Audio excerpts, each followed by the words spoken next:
All right, Cody's Caravan in Newman, California today, and I wanted to know all about the history of Newman, so who do you talk to? You talk to Mary. That's who you talk to. Now, Mary, there's people out there watching right now and say, wait a second, Mary drove my school bus. That's right. I drove for 30 and a half years here in Newman. I drove at Patterson, a little bit in Gustine, Crow's Landing. Now, behind us, the history of school buses actually started here in Newman, right? It did. Mr. Patchett built the first motorized school bus in 1913, started it in 1913, and sold buses to Hawaii, and they were all across the United States. People that went across the United States would see them. They were over at the Capitol during tours and things like that. And this is the ones that they sent to Hawaii. That's my uniform, and F.A. Patchett, who everybody knew at the time, he was just a household. We used to take oranges to everybody.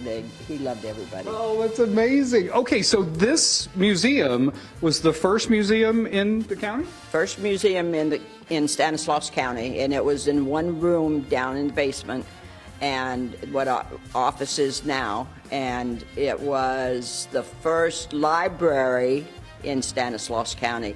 The top was the library, and the bottom had the museum in it. And then when the library went to its new location, the city let us put the museum upstairs. Fantastic. Okay, let's sneak over here real quick because I want to show them the Newmans that started this whole thing, and that's what this wing is over here. Right.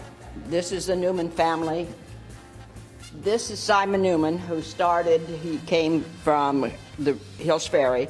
I think he was about 26 years old when he did that. And when the railroad came in, he came in and bought a lot of the land.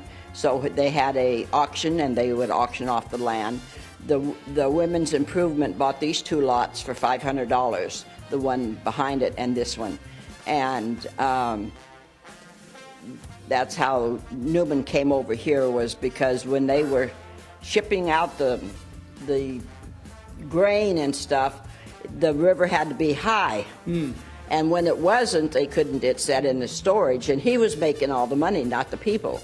So the railroad came over here. They could ship it anytime, so everything came over here on skids. They pulled it. And moved it over. Yep, right. Amazing. Mary, thank you so much for teaching me about Newman. It's fantastic. It's also home to Dr. William S. Thompson, the dentist, who was known for not using any painkillers.